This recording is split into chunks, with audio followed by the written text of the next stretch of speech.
Da-da-da-da. Hi, Fat Yoga friends. I am so excited to be here today. I am on a mission to make yoga accessible to every type of body. Fat bodies, skinny bodies, disabled bodies, all the bodies. They all deserve to practice yoga.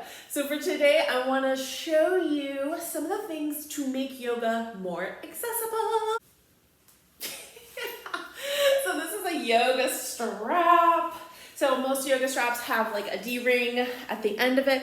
This is from Guru. So you don't need anything fancy. You don't need a physical thing that says yoga strap. You can use a towel or a scarf or something like that. But something like this where, I mean, I love the rainbow vibes, so that's why I got the rainbow one.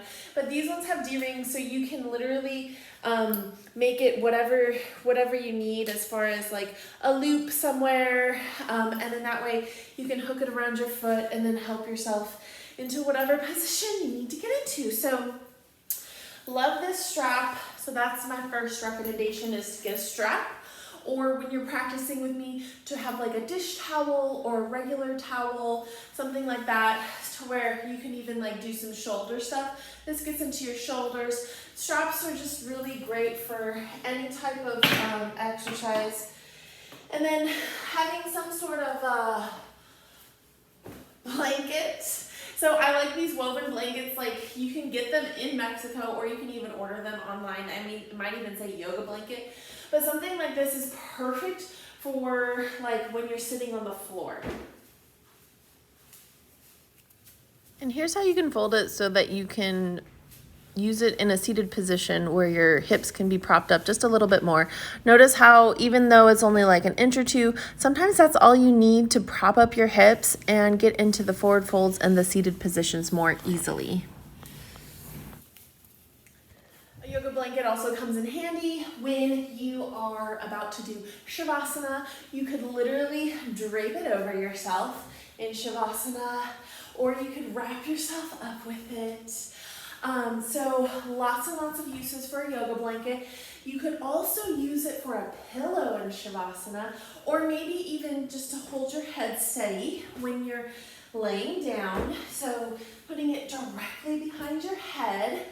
I also like it when I'm using it in forearm stand or something. It's great to put at the top of your mat so that you can have something for your arms to like be on, so you don't have the slippage. So if your forearms blah blah blah, if your forearms are wet, then you won't slip around and you can hold your forearm plank better. Or you can do it for the pillow. You can have a pillow. So as you're laying down, you can roll it up so that it props up your head, makes it comfy cozy. So a few other things. So another must-have is a bolster. I mean, I can't love on my bolster enough. Like, I love my bolster. Love. So if you have tight hips, it's perfect to get your hips up when you're in a seated position. And it's not only just for the beginning and end of practice, it's when you're in any seated position where you're sitting down. And it's also great for Shavasana. You can put it under your calves. It feels really good. You can use it when you're on legs up the wall pose. You can put it under your bum.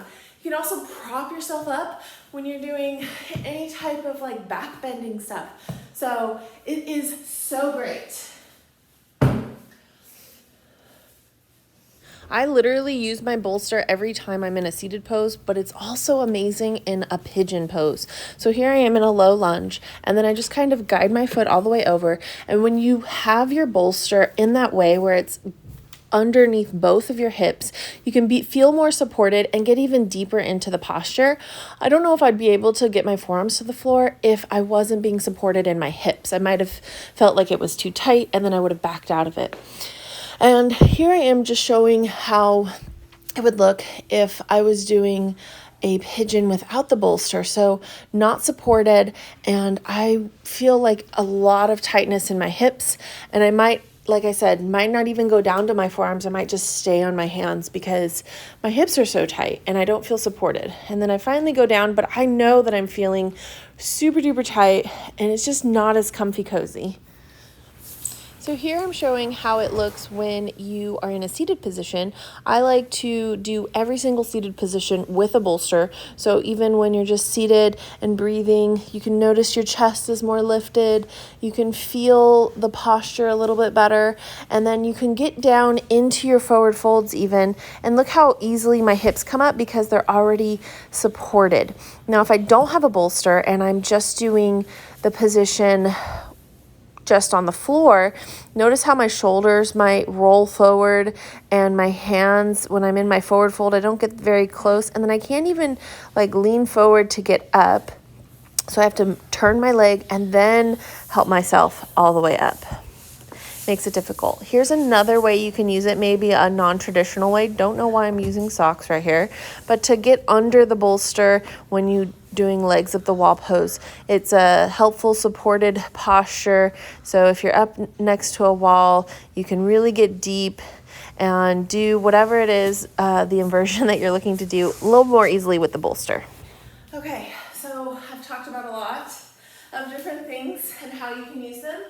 The last and probably my most favorite is blocks. So however you get them, I highly recommend cork blocks because then there's no cushiony thing. So as you like lean into it, you feel more supported, you feel more even. And I use blocks to bring the earth to my hands. So especially when you're in a twist and maybe you're like this and you can't quite reach the ground, this will bring the earth to you.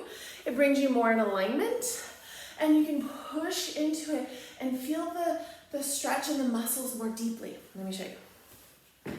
All right, so a few ways you can use your blocks. My favorite way is definitely in a full sun salutation. So as you come down in your forward fold, you can use the blocks for leverage, come up for your half lift. And then when you step your feet back, find your plank, you're a little bit higher, just go down an inch and then shift your hips forward and then shift your hips back. And that essentially is giving you enough support so when you walk your legs forward, you can come up, find your half lift, and then exhale, come all the way back down. So essentially, it just makes it more accessible. And then here I am doing triangle, and you can see I can probably reach the floor. I need to do that micro bend in my knee so I don't lock it out. And then you notice how my right hip or my left hip is coming forward. So is my arm. I'm feeling like everything is moving towards the ground, and I want that chest to be open. So let me press into the block, and then you notice how much more open my chest is when I use the block. So there's a million different ways you can use blocks. I just showed you 2 of them. But yes, you should definitely be investing in yoga props, especially if you're a beginner, especially if you're an advanced yogi. I feel like as a more advanced yogi, I use the props more often because I know how good it feels in my body when I don't use them or when I do use them versus when I don't use them. So highly, highly recommend getting a set of props, 2 blocks, a strap, bolster, and a yoga blanket. Those would be your 4 props. The investment is around $100. And I just feel like it makes your yoga so much better. And the nice thing about yoga is that there's not a lot of other things that you need to invest in. Once you do those, you're good, you're set. Unless you want to do for like funner things like an inversion trainer or a wheel or something like that. But for the most part, like that's all you need to practice yoga. And you don't need them, but they make your practice better, more accessible, more comfortable. So highly, highly recommend go check them out if you are thinking about starting your practice, or maybe you've been practicing for a while and want to take your practice to the next level. It's also great for advanced yogis, so it gets you deeper in different types of poses. So thank you so much for watching. I love you, friends, for watching. Be sure to check out my yoga classes. They are Monday through Thursday. You can check them out on the link in the description. And yes, that's it. Bye.